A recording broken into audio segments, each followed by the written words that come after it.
Donc, le premier dossier, un dossier sur les cancers ORL. Donc, vous recevez en consultation un homme de 60 ans qui a un terrain alcoolotabagique, qui consulte pour des signes fonctionnels ORL, avec association d'une dysphagie, d'une odynophagie et d'une otalgie droite, associée à des signes généraux puisqu'on a une altération de l'état général. Et à l'examen, vous retrouvez une tumeur associée à une adénopathie, ce qui vous évoque bien sûr un cancer ORL par rapport à la symptomatologie et au terrain. Et enfin, le dernier élément que vous retenez de l'énoncé et que vous mettez dans un coin, c'est le mauvais état dentaire qui va certainement servir à un moment ou à un autre. La première question qu'on vous pose, c'est votre proposition de diagnostic et on vous demande de justifier. Donc là, bien sûr, devant ce tableau, ce qu'on soupçonne, c'est un cancer des voies aérodigestives supérieures, un cancer ORL, mais on peut préciser, puisqu'on vous a donné des détails dans l'énoncé. Donc ici, on vous a parlé du sinus piriforme droit. Donc le sinus piriforme droit, c'est une des zones de l'hypopharynx, qui est située en arrière et autour du larynx. Donc vous pouvez préciser qu'on suspecte un cancer de l'hypopharynx situé au niveau du sinus piriforme droit. C'est important, premièrement, de ne pas oublier de citer le côté, bien sûr, toujours, dès lors que l'organe ou la zone est bilatérale, vous devez absolument penser à préciser de quel côté est latéralisé le problème. Ça peut valoir un 0 à la question d'avoir oublié de le préciser. Puis là, c'est bien de montrer que vous savez dans quelle région des VADS le sinus piriforme est situé. Ensuite, on vous demande de justifier. Donc là, la méthode dans une question de justification est toujours la même. Vous allez reprendre les différents éléments toujours dans le même ordre. Le moyen mnémotechnique que vous pouvez retenir, c'est les mots TAFAC, avec le T en premier pour citer le terrain. Ici, et en ORL de façon générale, c'est particulièrement important. Vous avez tous les éléments puisque c'est un homme qui est âgé de plus de 50 ans. Vous pouvez mettre dans le terrain ou dans la deuxième catégorie le A, antécédent et facteur de risque, l'intoxication alcoolotabagique. Là, vous citerez également le mauvais état bucco-dentaire qui rentre aussi dans les facteurs de risque pour une tumeur ORL. Donc le troisième item, c'est le F. Là, vous citez, sans trop vous poser de questions, l'argument de fréquence, puisque c'est quand même, ça marche souvent. Ensuite, le deuxième A, c'est pour les éléments d'anamnèse, donc tout ce que vous allez retrouver à l'interrogatoire, tous les signes fonctionnels rapportés par le patient. Donc là, il va vraiment s'agir de traduire l'énoncé. On vous parle d'une dysphagie, d'apparition récente, on vous dit que c'est une dysphagie haute, donc c'est ça qui vous a mis sur la voie d'un problème ORL. Le deuxième symptôme, c'est les douleurs lors de la déglutition, donc là vous traduisez bien en odynophagie, un des deuxièmes signes d'appel fréquent en ORL.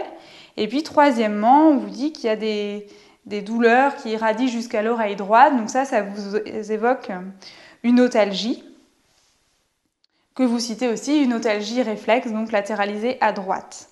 Enfin, on n'oublie pas de citer également les signes généraux, avec l'altération de l'état général, puisqu'il y a un amaigrissement de 5 kg, et associé à une anorexie. Donc vous citez l'altération de l'état général, qui, elle, donc, vous met plutôt sur la voie de l'hypothèse tumorale maligne. Les derniers arguments pour la justification, ça va être le C pour les arguments cliniques que vous aurez repérés lors de l'examen.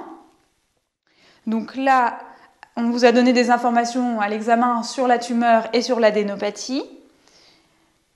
C'est donc ces deux éléments qui sont importants, mais c'est surtout leurs caractéristiques qui vous évoquent une pathologie cancéreuse, puisque la tumeur, elle est bourgeonnante et hémorragique, ce qui est relativement suspect, et qu'elle est associée à une adénopathie. Donc la présence de l'adénopathie par elle seule est en faveur de la malignité, mais d'autant plus puisqu'il s'agit d'une adénopathie dure et fixée.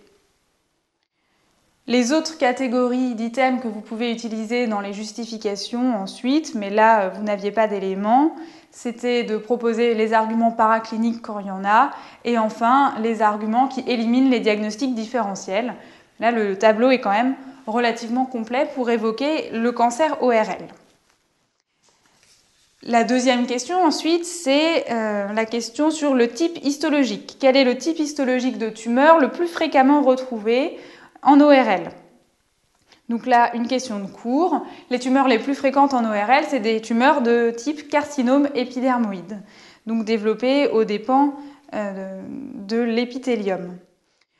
Si on refait le point rapidement sur les tumeurs des voies aérodigestives supérieures, il y a 3 types de tumeurs à connaître. Ce que vous allez retrouver le plus fréquemment, qui est le plus symbolique de l'ORL, c'est les carcinomes épidermoïdes, qu'on retrouve classiquement toujours sur le même terrain, l'homme de plus de 50 ans, alcoolotabalgique, quelle que soit la localisation après à l'intérieur des VADS, que ce soit la langue, l'oropharynx, le larynx ou l'hypopharynx.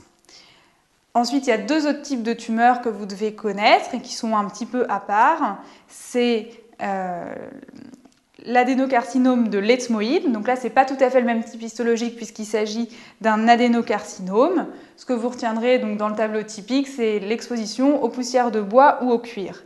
Et la 3e type de tumeur, c'est les cancers du cavum, qui sont cette fois-ci en général du point de vue histologique de type carcinome indifférencié. Et là, les facteurs de risque, ça va surtout être les facteurs géographiques et puis surtout, c'est lié au virus EBV. La question suivante, la question 3.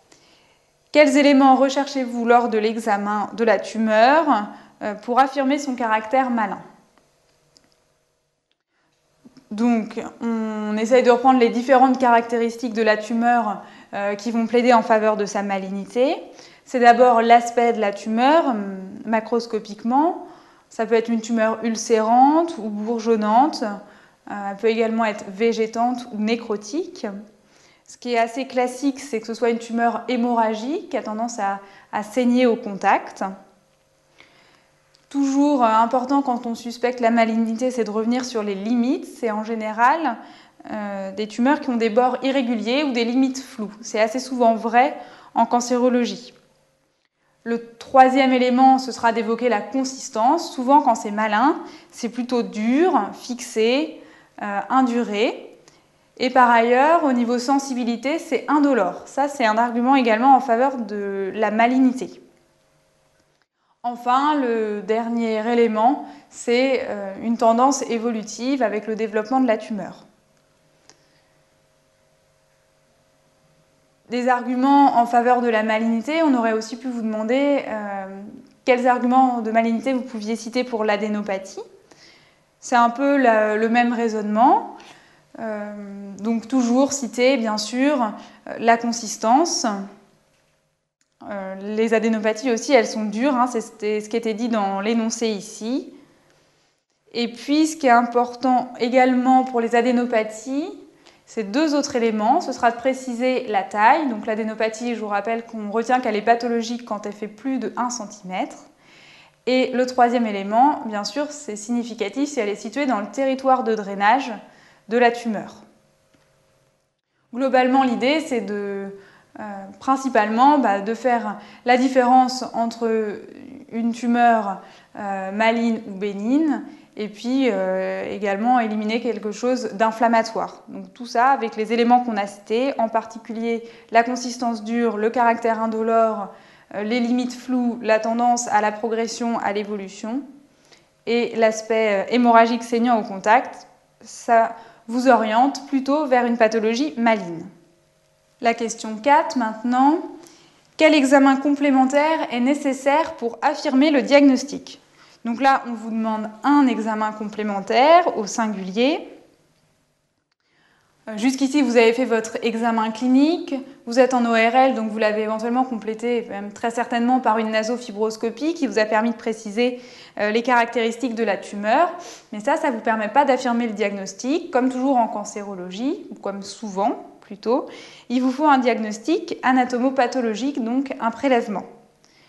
Dans ce but, on va réaliser l'examen clé dans les tumeurs ORL, quelle que soit leur localisation, c'est-à-dire la panendoscopie des voies aérodigestives supérieures, un examen qui se réalise sous anesthésie générale, qui permet d'explorer l'ensemble des voies aérodigestives supérieures, qui permet de réaliser bien sûr des biopsies, de la lésion, éventuellement d'une autre lésion si on en met une autre en évidence, ou de lésions précancéreuses s'il y en a, et puis de les envoyer bien sûr pour l'examen anatomopathologique.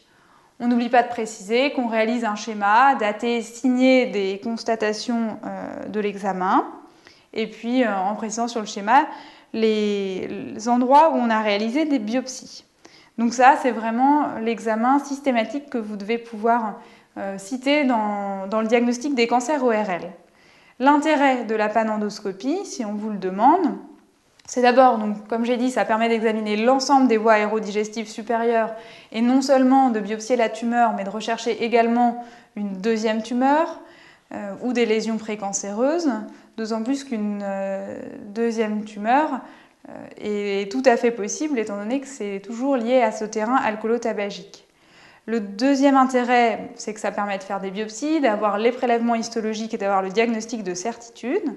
Et puis troisièmement, lors de l'examen en panendoscopie, ça permet de préciser l'extension loco-régionale de la tumeur. La petite remarque qu'on peut faire, c'est que la panendoscopie, en fait, dans le même temps, elle sera souvent associée à une fibroscopie œsogastro-duodénale, plus ou moins à une fibroscopie bronchique, puisque tant qu'on est sous anesthésie générale, on va vérifier ces autres organes, le tube digestif et les voies respiratoires, qui peuvent également être des localisations de cancer liées à l'alcool et au tabac.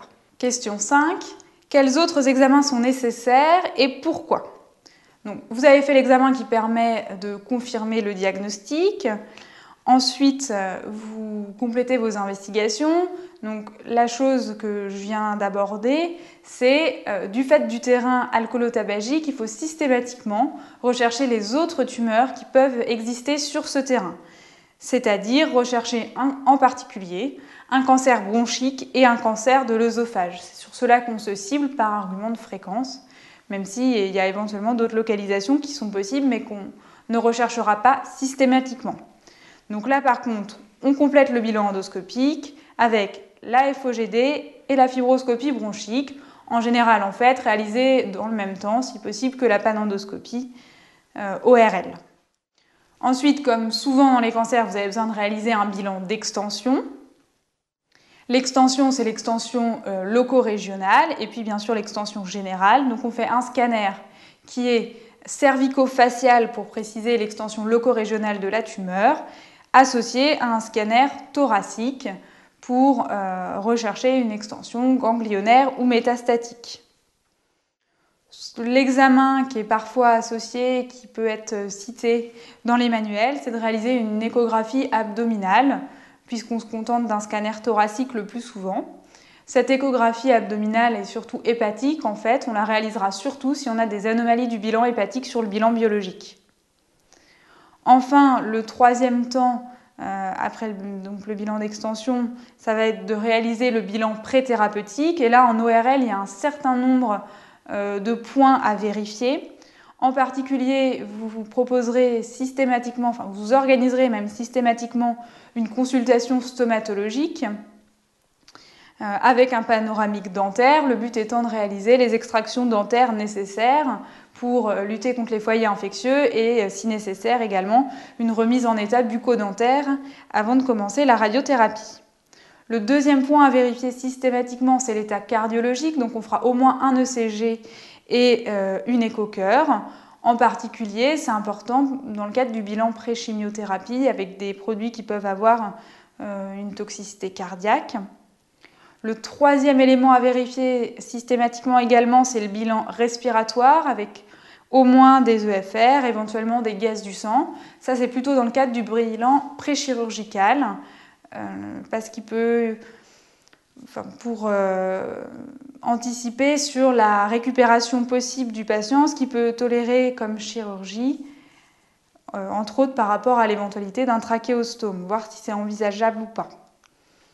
Quatrième élément et que vous pouvez citer de façon systématique en cancérologie, c'est le bilan nutritionnel. Donc au moins bilan biologique albumine, préalbumine. Pourquoi c'est important? C'est important là aussi pour la chimiothérapie, parce que les produits de chimiothérapie peuvent avoir une fixation protéique, en particulier à l'albumine, chez les patients dénutris, il y a un risque important de surdosage et de toxicité majorée des produits. C'est aussi révélateur pour l'état général et c'est des patients qui sont souvent dénutris du fait du terrain, une fois de plus, mais également du fait de la maladie. Enfin, vous compléterez le bilan préopératoire, bien sûr, avec la consultation d'anesthésie. On n'aura pas manqué de vérifier la fonction rénale, surtout avant d'avoir fait le scanner, etc. Le petit point à souligner, c'est qu'en ORL, il n'y a pas de marqueurs tumoraux, on ne vous demande pas de marqueurs tumoraux dans le bilan. Fait-on une IRM cervicale et un PET scan ? Alors, l'IRM cervicale et le PET scan ne sont pas des examens systématiques. L'intérêt de l'IRM, ce serait éventuellement de pouvoir préciser de façon plus fine les limites de la tumeur, mais ce n'est pas du tout indispensable. Donc, d'après moi, vous n'avez pas à le citer dans le bilan nécessaire pour l'exploration de la tumeur ORL. Le PET scan, de la même façon, je l'ai déjà dit dans la conférence précédente, c'est un examen dont les indications ne sont pas encore très bien codifiées en général en cancérologie. Souvent, c'est marqué qu'on peut le réaliser, mais on ne sait pas exactement dans quel cadre. C'est surtout un examen à retenir pour l'hémato. Cependant, il y a quelques tumeurs où c'est important. On avait déjà cité le poumon, entre autres. Là, en ORL, c'est une bonne remarque. La localisation où il faudra réaliser un PET scan, c'est plutôt pour le cavum ou alors vraiment dans les tumeurs ORL avec un fort risque métastatique. Donc la question 6 ensuite. On vous dit que votre patient a été opéré. Au final, il a eu une pharyngolaryngectomie partielle associée à un curage. Le deuxième temps du traitement, ça va être la radiothérapie. Donc on en est à ce moment-là du traitement et on vous demande quels vont être les 3 paramètres importants à déterminer afin d'organiser le traitement de radiothérapie. Donc si vous deviez citer, si vous avez 3 paramètres à retenir en radiothérapie, c'est donc premièrement la dose d'irradiation, c'est le premier paramètre qu'on va fixer, c'est-à-dire la dose de rayonnement qui va être reçue par le patient au niveau de la tumeur. C'est une dose qui est exprimée en gray. Et puis, en général, on précise à la fois la dose totale qui va être reçue sur l'ensemble du traitement et la dose par fraction, c'est-à-dire la dose qui va être reçue à chaque séance. Les 2 autres paramètres sur lesquels on va jouer, c'est l'étalement et le fractionnement. L'étalement, finalement, c'est la durée totale de la radiothérapie en termes de temps, en général en nombre de semaines. Et le fractionnement, c'est le nombre de séances qu'on va décider de réaliser. Donc ça, c'est vraiment les 3 mots-clés de radiothérapie. Je pense qu'il faut être capable de citer, même si on ne connaît pas dans les détails les modalités des traitements par radiothérapie. Le but, globalement, c'est toujours d'augmenter la dose de rayonnement reçue au niveau du tissu malade pour augmenter l'efficacité du traitement, limiter le risque de rechute, tout en limitant le rayonnement reçu autour de l'organe malade, au niveau des organes de voisinage, pour limiter la toxicité à ce niveau-là. Pouvez-vous expliquer l'intérêt de ces paramètres ? Alors, donc l'intérêt, c'est un petit peu ce que j'étais en train de dire, c'est-à-dire associer la meilleure efficacité au niveau de la zone pathologique tout en limitant la toxicité autour. Comment est-ce que ces paramètres interviennent dans cet objectif ? Donc la dose totale, on la fixe pour qu'elle soit effectivement suffisante pour avoir une efficacité sur les cellules cancéreuses, sans pour autant que ce soit tellement important que ça provoque une toxicité irréversible. Ensuite, on va surtout jouer sur les 2 autres éléments pour limiter la toxicité. Ça va être l'étalement.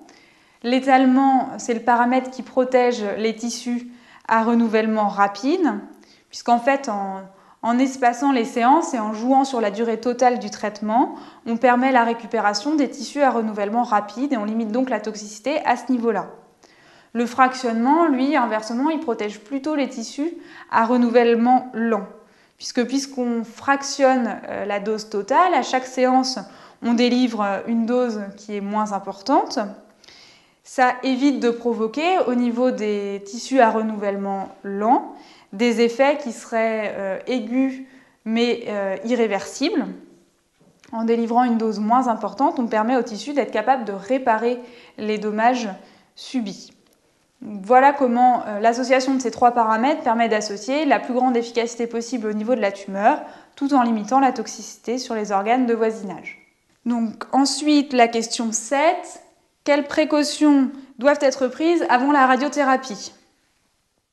Donc là, d'abord, premier réflexe, valable finalement quel que soit l'examen ou le traitement envisagé, ça va être de dire que la première précaution que vous prenez, c'est bien sûr d'informer votre malade, à la fois sur le déroulement du traitement, sur l'objectif du traitement, et puis toujours sur les effets indésirables possibles.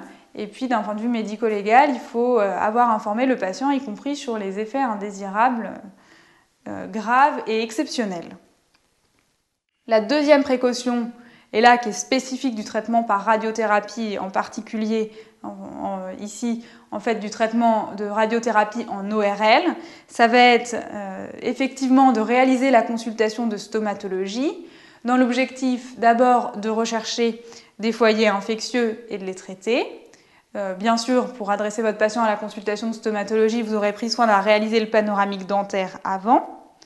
Donc premier objectif, repérer les foyers infectieux, les traiter, réaliser la remise en état bucco-dentaire, donc c'est-à-dire effectivement soigner les caries, mais également extraire les racines ou les kystes apicaux qui pourraient poser problème.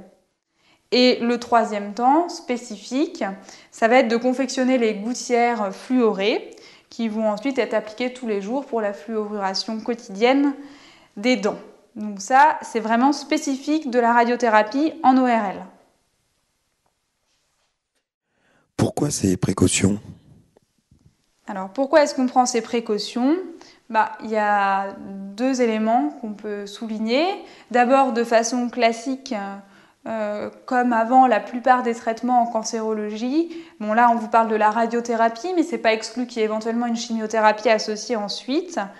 On n'aime pas commencer les traitements en cancérologie avec des foyers infectieux qui existent et qui peuvent être source de complications, en particulier quand il y a une chimio pendant les périodes d'aplasie. Donc, c'est mieux d'avoir réglé les problèmes infectieux au niveau dentaire. En plus, en ORL, au moment des traitements, il y a des complications spécifiques qui peuvent arriver. Avec la radiothérapie, celle qu'on n'a pas de mal à retenir en général, c'est l'ostéonécrose de la mandibule. Donc ça nécessite la consultation stomato et surtout les gouttières fluorées. Et puis il y a une deuxième chose, c'est que la radiothérapie au niveau ORL, ça provoque un certain nombre d'effets indésirables, en particulier l'hypocialie, etc. Et tout ça, ça va être aggravé et il y a un risque plus important de complications si déjà l'état dentaire sous-jacent est mauvais, qu'il y a des dents qui sont en mauvais état avec des risques donc de blessures au niveau de la bouche et de surinfection sur de la mucite ou de l'hypocialie. C'est donc globalement retenir de façon générale pas de foyer infectieux avant de commencer un traitement en onco, surtout s'il y a de la chimio. Et puis là en ORL, le mot-clé ce sera vraiment l'ostéonécrose de la mandibule. La question suivante, la question 8. De quels effets indésirables de la radiothérapie allez-vous informer votre patient avant de commencer? Donc là, les effets indésirables de la radiothérapie, on va citer ceux qui sont valables en ORL, c'est peut-être là qu'on a le plus de chances de vous les demander, mais d'un point de vue méthodologique, l'idée c'est de raisonner organe par organe sur le trajet du faisceau de rayons et de se demander sur chaque organe quelle est la toxicité qui peut potentiellement être associée. Donc là, au niveau ORL, le premier point, ça va être de rechercher les effets indésirables au niveau stomato. J'en ai déjà cité quelques-uns. Le premier élément, c'est la sécheresse avec hypocialie, xérostomie. Également la mucite. Tout ça, bien sûr, ça peut se compliquer avec un risque de surinfection, en particulier type candidose. Et puis un effet indésirable qui est assez souvent rapporté par les patients, c'est la dysgeusie, les modifications du goût. Le deuxième type d'effet indésirable important au niveau stomato, on l'a cité, c'est l'ostéoradionécrose de la mandibule. Ensuite, ce qu'il y a et qui est vrai, quelle que soit la localisation, il y a toujours de la peau qui est irradiée, des groupes musculaires. Et ça, les complications, donc, à retenir, quelle que soit la zone d'irradiation, c'est la sclérose cutanée avec de l'œdème, de la dermite. On aura volontiers une peau qui devient épaissie, vraiment scléreuse. Vrai aussi, en troisième point, quelle que soit la zone d'irradiation, parce qu'il y a toujours des nerfs sur le trajet du faisceau de rayonnement, c'est la toxicité neurologique. En gros, en fonction de ce qui est irradié, un tableau de myélite ou de névrite. Et puis ensuite, il faut se demander quels sont les organes à proximité. Et au niveau ORL, ça va être en particulier, ça c'est la grande chose à retenir, à rechercher dans le suivi, c'est le risque d'hypothyroïdie. Et enfin, organe de voisinage aussi, il y a quand même le tube digestif avec l'œsophage qui est très proche et il peut y avoir des problèmes de dysphagie. Donc ça, c'est vraiment une méthode que vous pouvez appliquer quelle que soit la zone irradiée. Pensez toujours à tous les organes qui sont sur le chemin. Les toxicités, elles sont toujours les mêmes, en particulier au niveau du tube digestif, au niveau de la peau, au niveau des nerfs. C'est des choses que vous pouvez citer quasiment quelle que soit la zone d'irradiation. La petite précision que je peux apporter, juste pour vous remettre les idées au clair sur la prise en charge thérapeutique des cancers ORL, c'est le premier traitement, c'était cité dans le dossier, c'est quand même le traitement chirurgical, autant que possible. Une chirurgie carcinologique qui peut être soit conservative, soit radicale, qui peut être délabrante dans ce cas-là. Le traitement complémentaire qu'il faut être capable de citer, qui est le plus fréquent, c'est la radiothérapie, parce que les carcinomes épidermoïdes sont des tumeurs qui sont très radiosensibles. Donc ça, c'est les deux armes thérapeutiques à retenir principalement. Ensuite, en fonction des stades et de certains facteurs pronostiques, il pourra y avoir de la chimiothérapie d'associer. Ça, vous pouvez toujours le citer, on ne vous demandera pas de savoir si c'est indiqué ou pas. Et bien sûr, la chose qu'il ne faudra pas oublier, c'est toute la prise en charge autour, toutes les mesures associées. Et là, ce sera particulièrement important. On l'a déjà un peu cité, mais c'est la prise en charge du terrain, l'arrêt de l'alcool, l'arrêt du tabac avec l'aide au sevrage et tout ce qui est nécessaire. La prise en charge nutritionnelle, parce que du fait du terrain, c'est souvent des patients dénutris. Donc renutrition, consultation diététicienne, etc. La prise en charge sociale, parce que de même, du fait du terrain, il peut y avoir des problèmes sociaux sous-jacents. En tout cas, toujours au moins mentionner la prise en charge à 100%, et puis la prise en charge psychologique éventuelle, etc. Enfin, toutes les mesures associées que vous pouvez citer, mais surtout pas oublier la prise en charge du terrain alcoolo-tabagique et la prise en charge nutritionnelle.